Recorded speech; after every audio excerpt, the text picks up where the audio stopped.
Mechanical problems, weather problems, even security threats can be somewhat guarded against, somehow. At some point, though, passengers have no choice but to just trust the humans at the controls of a plane.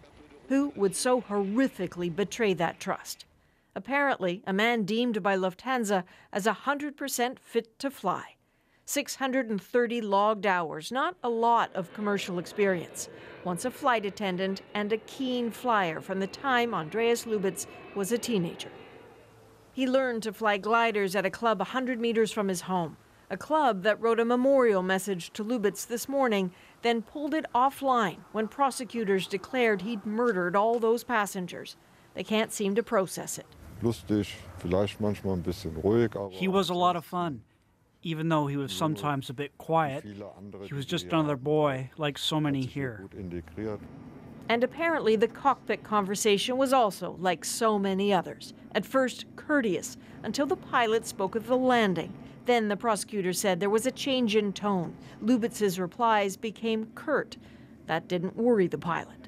They'd flown one sector that morning from Düsseldorf to Barcelona, so the captain would have obviously felt fairly confident with the co-pilot's personality and his actions and his demeanor for that day, and obviously felt confident enough to leave the flight deck.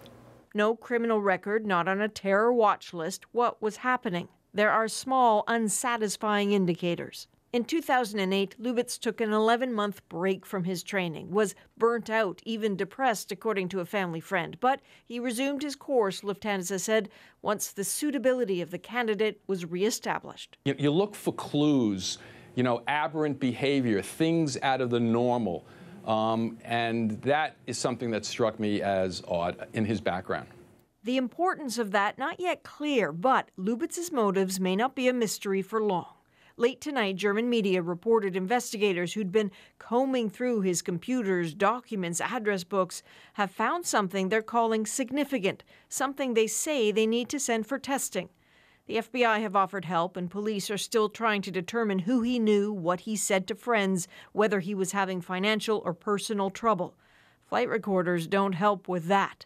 The cartoonist, so sadly right, there is no black box for this. Now, maybe just a cartoon, but it really gets to the heart of it. What do we know about the psychological testing of pilots? Well, we know that at Germanwings, when a pilot is first hired, there's an initial assessment of the psychological stability. But after that, it's just every 6 months there are medical tests and technical tests, not psychological ones. In Canada, pilots are given medical tests every year, but again, not psychological ones. It's a matter of self-reporting if they have a history of problems. But the thing is, would a regular psychological test of a pilot accomplish anything? Really, it would make the passengers surely feel better, but it's far from clear whether those tests would actually predict this sort of nightmare. It's interesting. The pilots I've talked to today talk about that. We're going to get the trust back of passengers, so there's a lot of that going on today. All right, Adrienne, thanks very much. You bet.